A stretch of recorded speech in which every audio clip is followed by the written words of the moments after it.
If you've ever been to a yoga studio, you may have noticed how special these places can actually be. They tend to be bright and airy, and they offer something like a sanctuary from our busy and hectic daily lives. Now, this can apply for whether it's you're looking to set up your own yoga studio or if it's for a yoga studio at home. And so there are things that you can do to help set up this space. So in this video, I'd like to offer my top tips if you're looking to create a beautiful yoga space, whether it's just for yourself or for yourself and for your students. So the first thing is to consider the space that you have. So whether you have found a space or you're looking for one, considering how many students you want to have, and consider if this is a yoga studio you're setting up, if you want to have classes happening in parallel, so at the same time. So for example, when I found my space that I turned into a yoga studio, I knew I wanted to have 2 classes happening at the same time. So it was important to find a space that was big enough to be able to do this. And so one space is considered the main space, and this is where I have my bigger classes. And this space can actually fit very comfortably 15 to 20 yoga mats, so yoga students. And then the other room was a smaller one, so we could have privates there, or we could have the smaller group of students. Ideally also, you will have a hall in between them so that the noise, potential noise from one class won't disturb the other class. And so make sure, if you know how many classes you want to be happening, whether you want them to be in parallel or just the one class, make sure you plan out that space so you know you have enough space for whatever is going to be going on there. So if it's 10 students you want to have, make sure 10 mats can fit there very comfortably. If you want to have 20 or more, again, make sure you plan your space accordingly. The next thing is to choose the perfect floor. Now, again, if you've noticed in yoga studios, the floors tend to be something along the lines of wood, could be laminate flooring, or it could even be cork.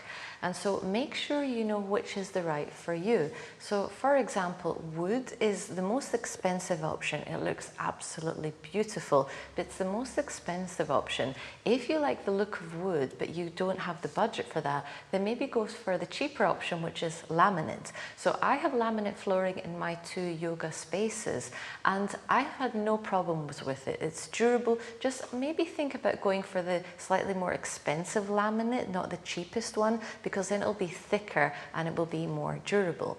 So ideally, when we're looking for our floors for our yoga studio, we want them to be durable and easy to clean. So wood, cork and laminate all offer that. If possible, try to stay away from anything like carpet, because that will be very difficult to clean and it won't be very hygienic. Another thing to consider is what type of yoga you want to be teaching or you want to be practicing in this space. So for example, this is my main yoga room, and I've set up my ladder there because this room also doubles as the aerial yoga room. So in the ceiling we've got some very strong hooks, and that's where we hang our aerial yoga hammocks. And so this is another thing to consider.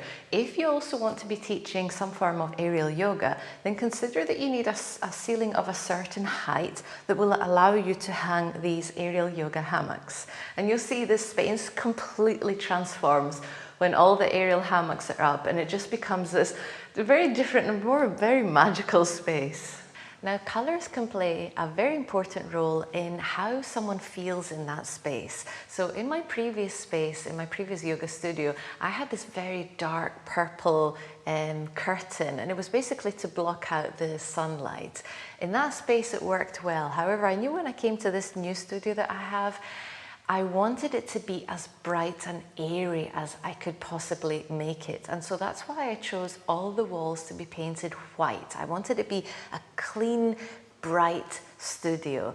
And of course, I also wanted to have some accent walls. So in several parts of the studio, so in 3 particular parts of the studio, I chose 3 different shades of green. So I've got the more gentle, the more warm green, a more bright green, and the even brighter green. And I chose this depending on what I knew was going on in that space.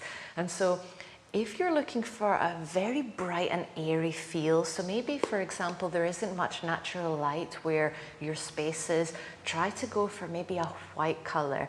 If on the other hand there's a lot of light where you are, you could maybe get away with going for maybe a slightly darker color, but it all really depends on how the lighting is and how you want to feel in that space. Now plants can really add a lot of color, a lot of warmth, and it can also make your studio feel slightly more homey. And so this is my little indoor garden, and it's just next to the front entrance. So people come in through the door from here, and to their left the plants, our little indoor garden is the first thing that they will see. And so having this adds a nice little warmth to the space, which is very clean and white, and it's a new space, and so adding these plants gives it a bit more of a homey, lived-in feeling. Now you can add a variety of plants, so I've got a big mix here. Some seem to be doing well, others not so much, but yeah, having plants does really help give a bit more of a warm vibe to your space. So lighting is something also quite important to consider. If you're mainly going to be practicing or teaching in the space during the day, then if you have enough natural light, then that's great. However, if you're going to also be practicing in the afternoon or the evening when you will need some light in your space, then try to think how you can add light to your space, but try to stay away from anything too cold. So for example, look for nice light fixtures that will be able to add some light but some warmth to your space. And ideally, this is something that I have. So my lights in my bigger yoga space have dimmer switches, and this means that when I have a more gentle class, I tend to turn the light just slightly down, just to add a more ambient feel to the space. And then when it's Shavasana, I turn it all the way down, so there's just a very little bit of light. And this just makes the space very calm for when everyone is in their Shavasana. So outside of the studio, in the reception and in the hallway, I have the more decorative lights, and these are able to work as a bit of decor. So moving now into decor, think of adding little bits and pieces to your space. So in a yoga studio, try to, or whether this is at home or this is an actual yoga studio, consider keeping all spaces as minimal as possible, and then add certain bits and pieces, mainly to the reception area or little bits in the room. So I try to have a part where I have some pictures, I have a place where I have little ornaments, and I try to keep it at that, just very minimal things. So it requires less cleaning, and they will also most likely get less damage, and they'll stand out, especially if it's a clean, minimal space. Having just a few objects here and there, it will help them really stand out. Now moving on to accessories. So in a yoga studio, you will most likely have to have some tools and yoga equipment for the students to be able to use. And it's nice to have these positioned in a way that it also looks good.